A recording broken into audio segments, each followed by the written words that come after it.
What is good, everybody? What is good? What is good? Breaking news: my New York Knicks have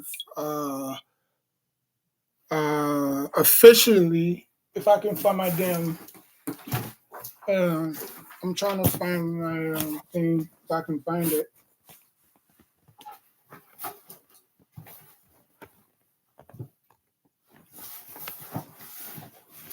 Oh, my Pokemon cards are all over the fucking place. Hold on, y'all. Just give me one quick second.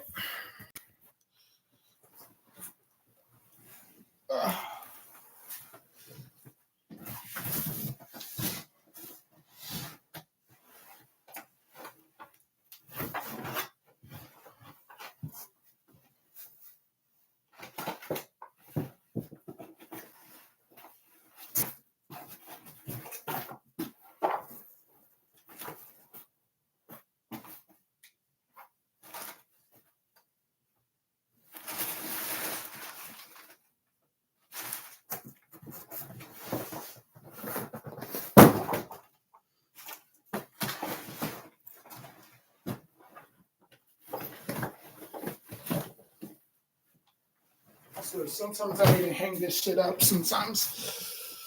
Um.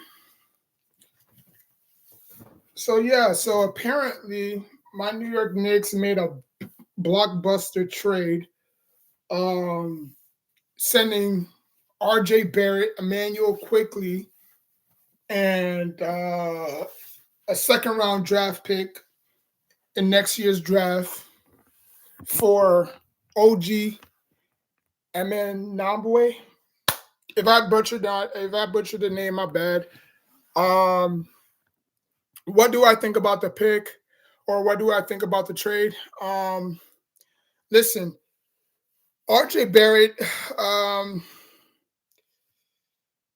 And I'm not saying this because RJ Barrett is traded. I've done my homework when we drafted RJ Barrett. Um, he was good. Don't get me wrong, he was good. But I think OG did a lot more. Um, I think not OJ. I think OG. I mean, I in the way did more things than he did on the defensive end. RJ Barrett was not really a defensive guy coming out of Duke. Even though he was second fiddle to Zion, all the hype and attention was on Zion. RJ should have been the first round pick.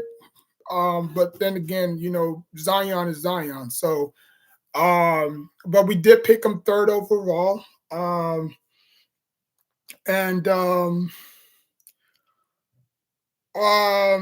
he did good things for us. He really did. I mean, he's only 23 years old. You know, and if you want to age your factor, that's cool. OG is what, 26, so he's like 3 years younger or 3 years older than RJ. RJ was averaging 18.1 points per game. So OG didn't really get any playing time, because the Toronto had like a lot of pieces moving in and out rotation wise. So um, he didn't really see any playing time, or he didn't really get to showcase what he can do, you know. Um, but yeah,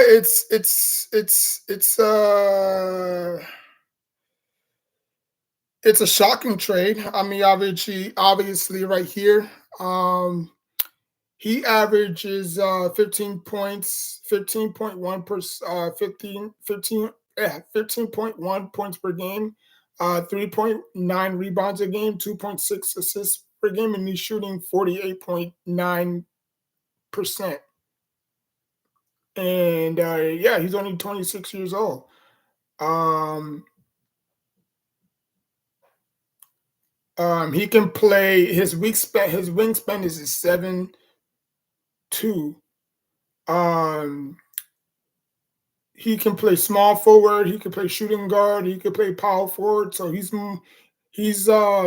flexible. He can play different positions, which obviously RJ was just a shooting guard. But he could play three positions at once, which is highly impressive.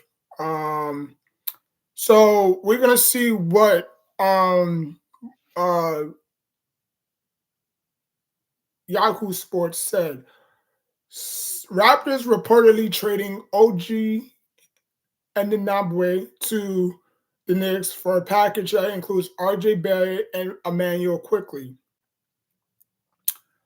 The Toronto Raptors and the New York Knicks are reportedly finalizing a deal on Saturday, according to ESPN Adrian Wojnarowski.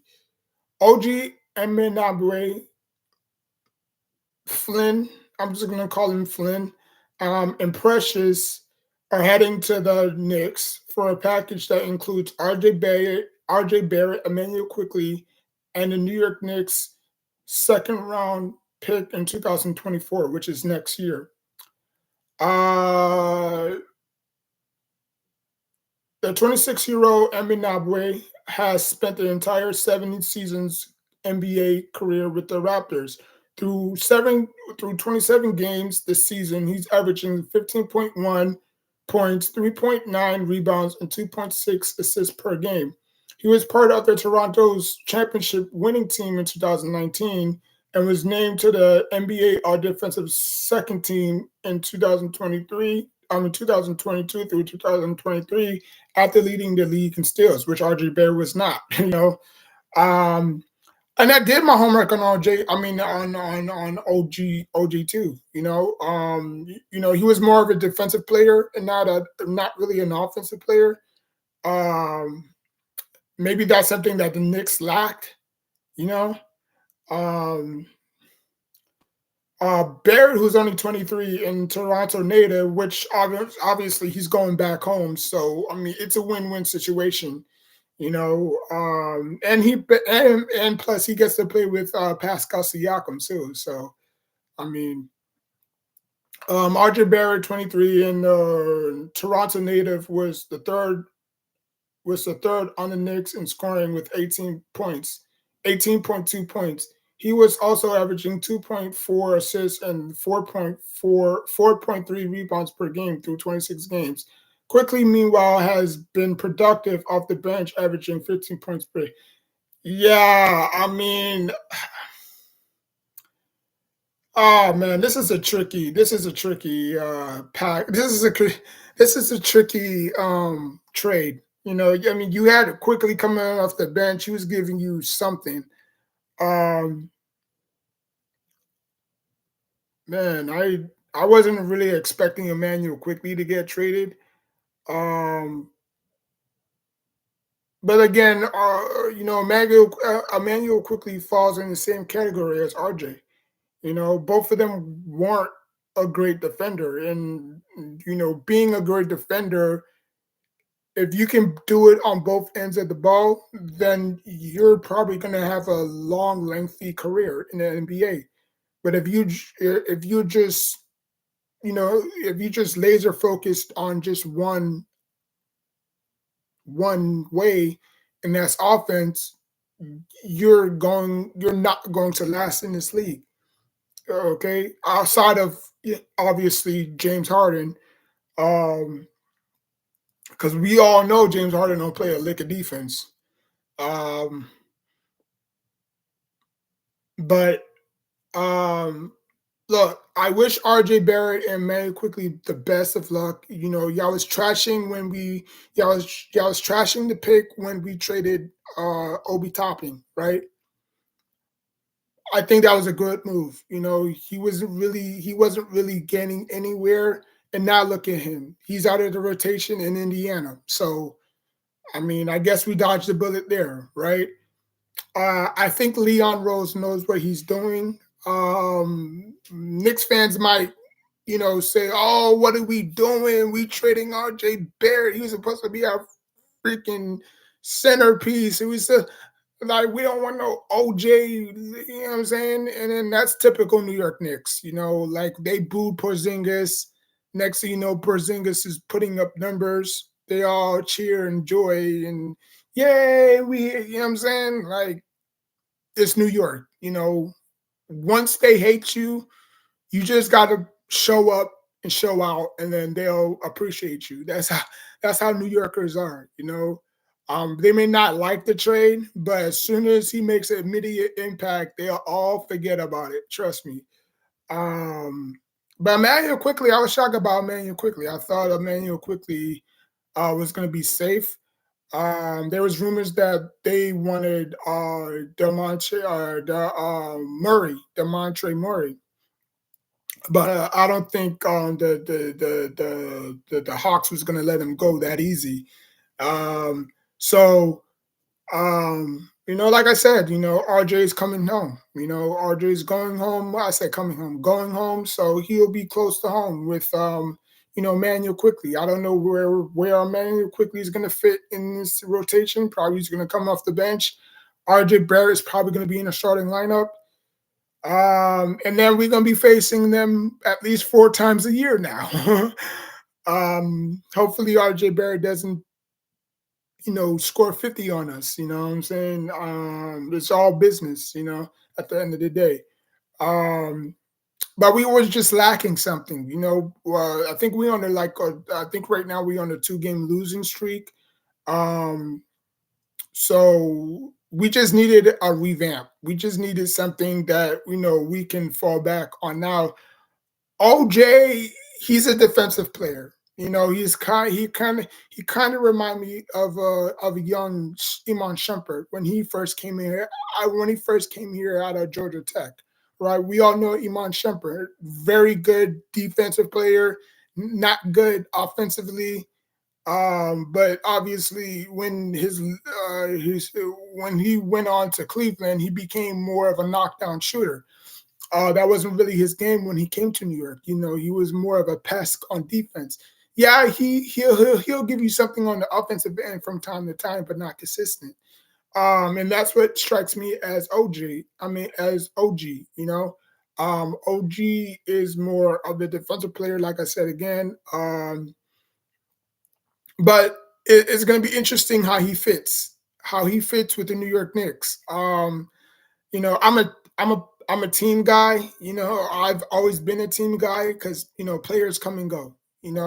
As good as they are, players come and go. Patrick Ewing. Obviously we didn't really re-sign him, so he wound up playing with Magic, and I believe he went to play with another team. Um, at the time. Lawrence Taylor, obviously, he got to finish his career with the New York Giants.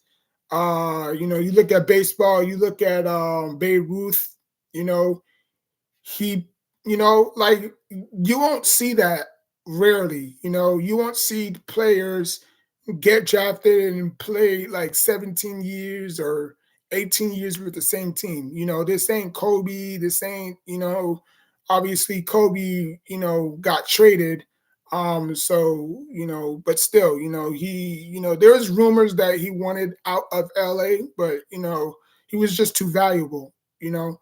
Um, Michael Jordan obviously didn't really finish his career with the Bulls. He finished his career with the Wizards, but that was only because of lead ownership.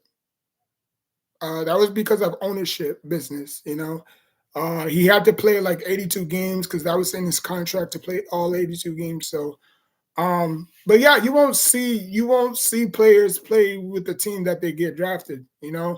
Um, you know, you know, um, but like I said, I know Knicks fans are mad. They're upset. Like, I hate this team. I can't stand this team. This team is never going to get better. They keep trading these young players and they never get better. This and that, third. Like, we had to make something happen. RJ was playing crap.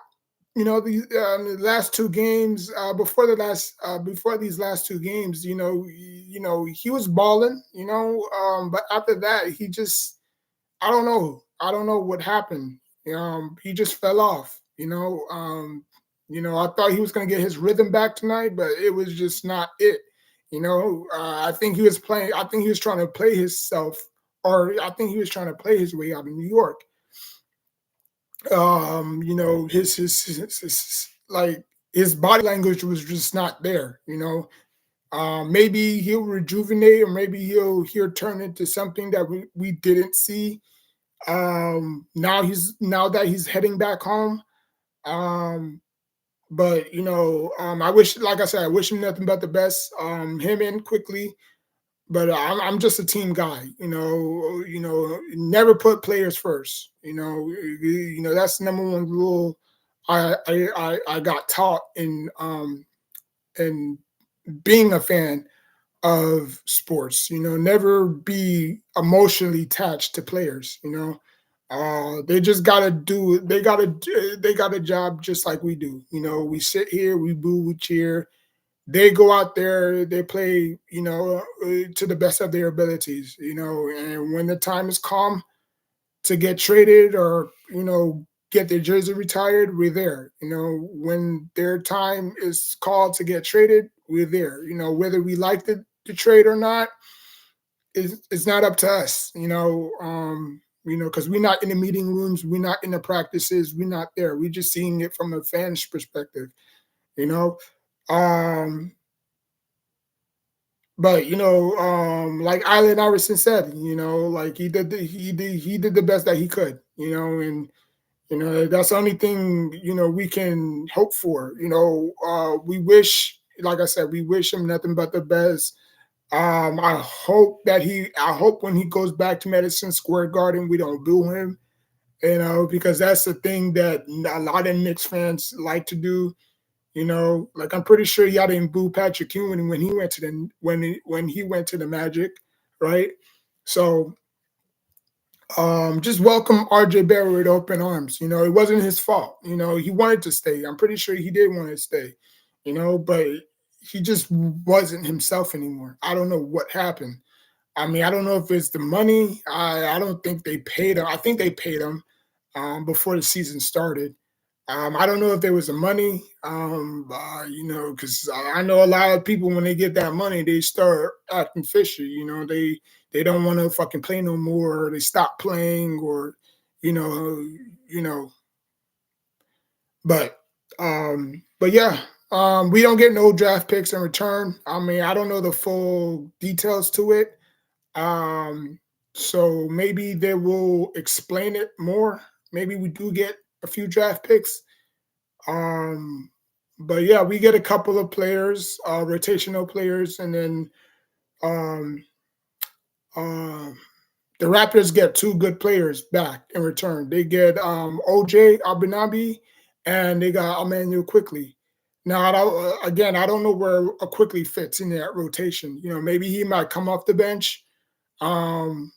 But the Raptors are getting two good, solid players in return. And I thank both of them for their contribution to the New York Knicks. Quickly did a lot of good things here. RJ did a lot of good things here. We hope that he was going to get drafted. Not necessarily drafted, but I hope that he was going to get drafted here. Oh my God, I hope that he was going to spend his whole entire career here.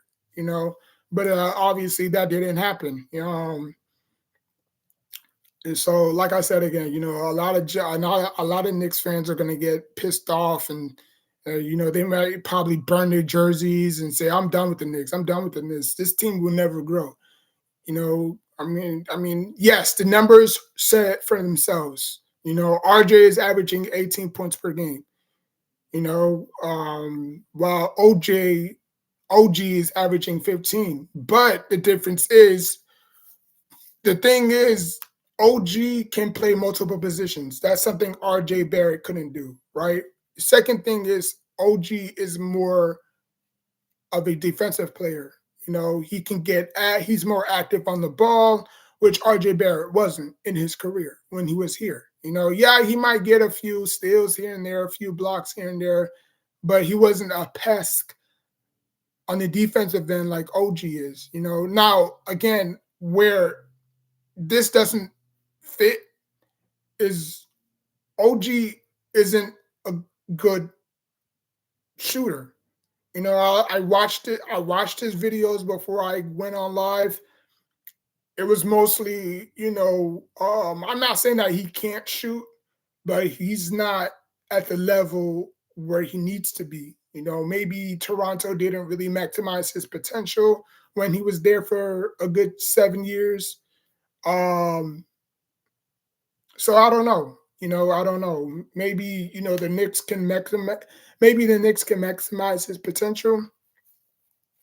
Um, but I mean, it is what it is.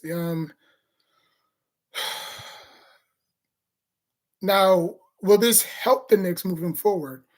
Where does he fit? Where does he fit? Because you got Brunson, you got Randall, now you got OG, right? You got Hart. So where does he fit in? Is he going to help on the defensive side? Because that's where we need help the most.